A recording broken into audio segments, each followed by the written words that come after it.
আমরা আজকে এখানে একটা সিদ্ধান্ত নিয়েছি। আপনারা জানেন বরিশালের একটা পরিচিত এলাকা হলো পোর্ট রোড। এটা সুপ্রাচীন একটা পরিচিত রাস্তা। পোর্ট রোডের মালিকানা বরিশাল নদী বন্দরের কিংবা বিএডব্লিউটি এর এই বিষয়ে কারো কোনো দ্বিমত নেই। প্রবলেমটা যেখানে ছিল যে এই পোর্ট রোডের দুই পাশে যে দোকান অবৈধভাবে ঘুরে উঠেছিল, এইখানে আসলে এই দোকানদারদের কাছ থেকে ইজারার টাকা উঠানো এই মূল বিরোধী।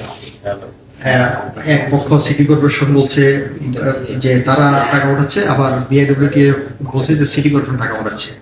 বেসিক্যালি সিটি কর্পোরেশন এই দোকান ইজারা দেয়নি, এখান থেকে টাকা উঠানোর কথাও না।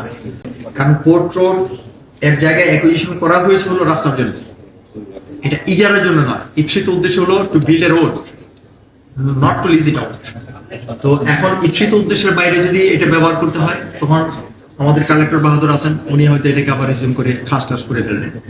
আমরা সেই দিকে যাবে বলে আমার মনে হয় না। আমরা উভয় কর্তৃপক্ষকে বলেছি, সিটি কর্পোরেশনের পক্ষকে বলেছি আমি, যে এখান থেকে যেন আমাদের ইজারার কোনো টাকা না ওঠা, আবার পোর্ট কর্তৃপক্ষ যারা আছেন তারাও যেন এখানে অবৈধ যে দোকানদার আছে তাদের কাছে কোনো টাকা বা ইজারার টাকা না ওঠে। কারণ অবৈধই, এখান থেকে ইজারা টাকা উঠাইলে সে বৈধ হয়ে যাবে না।